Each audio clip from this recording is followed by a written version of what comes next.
ನಮಸ್ಕಾರ. ನಿಮ್ಮ ಜೊತೆ ನಮ್ಮ ಕತೆ ಕಾರ್ಯಕ್ರಮಕ್ಕೆ ನಿಮ್ಮೆಲ್ಲರಿಗೂ ಸ್ವಾಗತ. ಯಥಾ ಪ್ರಕಾರ ಮತ್ತೊಂದು ಕಥೆಯೊಂದಿಗೆ ನಿಮ್ಮ ಮುಂದೆ. ಇವತ್ತು ಮಳವಳ್ಳಿಯಿಂದ ಒಬ್ಬರ ಕಥೆಯನ್ನು ತಗೊಂಡು ನಿಮ್ಮ ಮುಂದೆ ಬಂದಿದ್ದೀವಿ. ಅವ್ರು ಯಾರು, ಅವ್ರೇನು ಕೆಲಸ ಮಾಡ್ತಾರೆ, ಎಲ್ಲವನ್ನು ನೋಡ್ಕೊಂಡು ಬನ್ನಿ.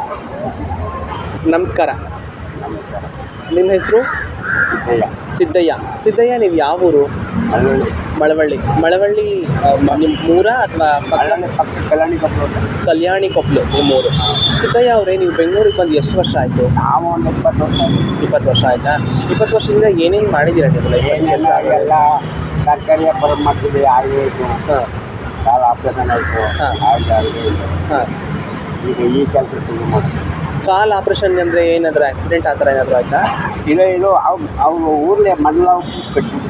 ಓ, ಮಂಡದವು ಕಚ್ಬಿಟ್ಟಿದ್ದಾರೆ. ಓ, ಆಮೇಲೆ ಅದನ್ನು ಆಪ್ರೇಷನ್ ಮಾಡಿಸ್ಕೊಂಡು ರೆಡಿಯಾಗಿ ಬೆಂಗಳೂರಿಗೆ ಬಂದು ತರಕಾರಿ ವ್ಯಾಪಾರ ಮಾಡ್ತಾ ಇದ್ದೀನಿ ಅಂದ್ರಿ. ಅದರಿಂದ ಏನು ಪ್ರಾಬ್ಲಮ್ ಆಯಿತು? ಏನಾದರೂ ಏನು ವ್ಯಾಪಾರ ಕಟ್ಟಿಲ್ಲ ಅಂದರೆ ಸರಿಯಾಗಿ ವ್ಯಾಪಾರ ನಿಮಗೆ ಸೆಟ್ ಆಗಲಿಲ್ಲ, ಬಿಸ್ನೆಸ್ ಸೆಟ್ ಆಗಲಿಲ್ಲ. ಆಮೇಲೆ ನೀವು ಡೈರೆಕ್ಟಾಗಿ ಈ ಥರ ಸೆಕ್ಯೂರಿಟಿ ಕೆಲಸ ಬಂದ್ರ? ಎಷ್ಟು ವರ್ಷದಿಂದ ಈ ಸೆಕ್ಯೂರಿಟಿ ಏಜೆಂಟಿ ಕಡೆಯಿಂದ ಕೆಲಸ ಮಾಡಿದಮ್ಮ, ಏನು ಕೊಟ್ಟೋಗ್ಬಿಟ್ಟ. ಅದು ಅಂದರೆ ಅರ್ಥ ಆಗಲಿಲ್ಲ. ಅರ್ಥ ಆಗೋ ಥರ ಅವನು PF ತಿಂದ್ಬಿಟ್ಟು ದುಡ್ಡೇ ಕೊಡಲಿಲ್ಲ. 10 ವರ್ಷ ನಿಮಗೆ ಸರಿಯಾಗಿ ಏಜೆನ್ಸಿ ಕಡೆಯಿಂದ ಸ್ಯಾಲ್ರಿ ಕೊಡಲಿಲ್ವಾ? ಸ್ಯಾಲ್ರಿ ಕೊಟ್ಟರು ಕಮ್ಮಿ. ದುಡ್ಡು ಹಾಕ್ತೀನಿ ಹೇಳ್ಬಿಟ್ಟು ಹಾಕ್ತಿಲ್ಲ ಅವ. ಓ, ಅಂದರೆ ಒಂದು ಸ್ವಲ್ಪ ಅವ್ರು ತಿಂದು ನಿಮಗೆ ಸ್ವಲ್ಪ ತಲುಪಿಸೋ ಥರ ಮಾಡಿದ್ರೆ? ಏನು ಕೊಟ್ಟಿಲ್ಲ. ಒಂದು 10 ವರ್ಷ 1 ರೂಪಾಯಿ ಕೊಡಲಿಲ್ವಾ? ಸಂಬಳ ಕೊಟ್ಟಿಲ್ಲ. PF ESI ಅದೇನು ಕೊಡಲಿಲ್ವಾ?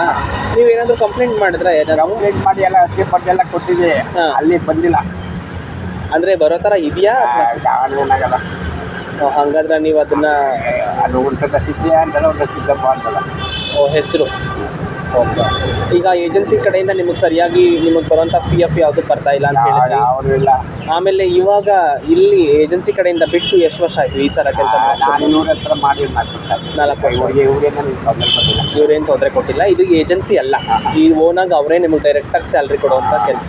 ನಿಮಗೆ ಮಕ್ಕಳು ಅಂತ ಎಷ್ಟು ಜನ ಸಿದ್ದಯ್ಯ? ಹೆಣ್ಣು ಒಂದು ಗಂಡು. ಒಂದು ಹೆಣ್ಣು ಒಂದು ಗಂಡು. ಅವರಿಬ್ಬರಿಗೂ ಮದುವೆ ಅಂತೆಲ್ಲ ಆಗಿದೆಯಾ? ಮೊಮ್ಮಕ್ಕಳು. ಅವರೆಲ್ಲ ಆರಾಮಾಗಿದ್ದಾರಾ?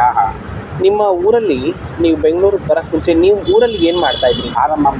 ಆರಂಭ ವ್ಯವಸಾಯ ಮಾಡ್ತಾಯಿದ್ರಾ? ಅಂದರೆ ಜಮೀನೆಲ್ಲ ಇದೆ ಅಂತ ಆಯಿತು. ಸ್ವಲ್ಪ ಕೂಲಿಗೆ ಕೆಲಸಕ್ಕೆ ಹೋಗ್ತಾಯಿದ್ರಿ. ಆಮೇಲೆ ನೀವು ಬೆಂಗಳೂರಿಗೆ ಯಾಕೆ ಬಂದ್ರಿ? ಏನಾದ್ರು ಸರಿಯಾಗಿ ಕಟ್ತಾ ಇರಲಿಲ್ಲ. ಹಾಂ, ಇದೇ ಕಾಲ ನಿಮಗೆ ಅಣ್ಣ ತಮ್ಮ ಅಂತ? ಒಬ್ಬ ತಮ್ಮವನ ಅವರೆಲ್ಲ ಚೆನ್ನಾಗಿದ್ದಾರಾ?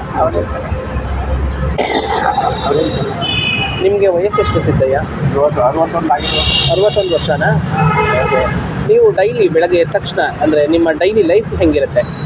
ಏನು ಬರೋಲ್ಲ, ಏನು ತೊಂದರೆ. ಹೇಳೋದು, ಬರೋದು, ಕೆಲಸ ಮಾಡೋದು ಎಲ್ಲ ಮಾಡಬೇಕಲ್ಲ. ಜೀವನ ಹೊಸ ಜೀವನ. ಇವತ್ತಿಗೂ ನೀವು ಈ ಕೆಲಸ ಮಾಡಿಕೊಂಡು ನೆಮ್ಮದಿಯಾಗಿದ್ದೀರಾ? ಏನಾದರೂ ನಿಮ್ಮ ಲೈಫಲ್ಲಿ ಕಹಿ ಘಟನೆಗಳಿದ್ರೆ ನಮ್ಮ ಹತ್ರ ಶೇರ್ ಮಾಡ್ಕೊಳ್ಳಿ ಸಿದ್ದಯ್ಯ. ಏನಿಲ್ಲ, ಆ ಥರದ್ದೇನಿಲ್ಲ. ಒಂದು ಆಪ್ರೇಷನ್ ಆಯಿತು, ಅಲ್ಲಿಂದ ಬಂದ್ರಿ ಅಂತ ಹೇಳಿದ್ರಿ. ಆವಾಗ ಬಂದು ರಕ್ತ ಒಮ್ಮೆ ಮಾಡ್ಬಿಟ್ಟಿದ್ವಿ. ಆಲಂಕ ಕಾಲ ಹತ್ತಿರ ಕಾಲೇಜ್ ಐತಿ. ಹಾಂ, ಅವನೇ ವಾಸ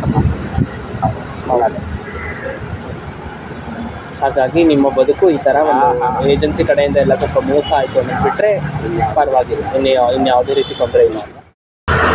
ನೋಡಿದ್ರಲ್ಲ, ಸಿದ್ದಯ್ಯ ಮಳವಳ್ಳಿಯಿಂದ ಬೆಂಗಳೂರಿಗೆ ಬಂದು ತರಕಾರಿ ವ್ಯಾಪಾರ ಶುರು ಮಾಡ್ತಾರೆ. ಆಮೇಲೆ ಅವ್ರಿಗೆ ವ್ಯಾಪಾರ ಸೆಟ್ ಆಗಿಲ್ಲ ಅಂತ ಸೆಕ್ಯೂರಿಟಿ ಕೆಲಸ ಶುರು ಮಾಡ್ತಾರೆ. ಸೆಕ್ಯೂರಿಟಿ ಕೆಲಸ ಮಾಡ್ತಾ 10 ವರ್ಷ ಆಗಿದ್ದೆ ಅವ್ರಿಗೆ ಗೊತ್ತಾಗಲ್ಲ. ಆದರೆ ಕೊನೆಯಲ್ಲಿ ಒಂದು ವಿಚಾರ ಅವ್ರಿಗೆ ಗೊತ್ತಾಗುತ್ತೆ, ನನಗೆ ಬರಬೇಕಾಗಿರೋ PF ಬರಲ್ಲ ಅಂತ. ಅದು ಯಾಕೆ ಬರಲ್ಲ, ಯಾರಿಂದ ಮೋಸ ಆಯಿತು ಅಂತ ಅವ್ರಿಗೆ ಗೊತ್ತಾಗಲ್ಲ. ಪಾಪ ಅವರು ತುಂಬ ಓಡಾಡ್ತಾರೆ, ಆದರೆ ಅವ್ರ ದುಡ್ಡು PF ಬರಲ್ಲ ಅವ್ರ ಕೈಗೆ. ಸೊ ಸೆಕ್ಯೂರಿಟಿ ಕೆಲಸ ಮಾಡ್ತಾ ಇದ್ದಾರೆ ಅಂತಂದರೆ ಅವ್ರಿಗೆ ಅನಿವಾರ್ಯ ಇರುತ್ತೆ, ವಯಸ್ಸಾಗಿದೆ, ಬೇರೆ ಯಾವುದೇ ಕೆಲಸ ಮಾಡೋಕ್ಕೆ ಶಕ್ತಿ ಇರಲ್ಲ. ಹಾಗಾಗಿ ಅವರು ಆ ಒಂದು ಕೆಲಸವನ್ನು ಮಾಡ್ತಾ ಇರ್ತಾರೆ. ಸೊ ಸಿದ್ದಯ್ಯನ ಬದುಕು ಹೀಗಿತ್ತು. ನಂಬಿಕೆಯೇ ಜೀವನ, ಅಪನಂಬಿಕೆಯೇ ಮೃತ್ಯು ಅಂತ ಹೇಳ್ತಾ ಮತ್ತೊಂದು ಕಥೆಯೊಂದಿಗೆ ನಿಮ್ಮ ಮುಂದೆ. ನಮಸ್ಕಾರ.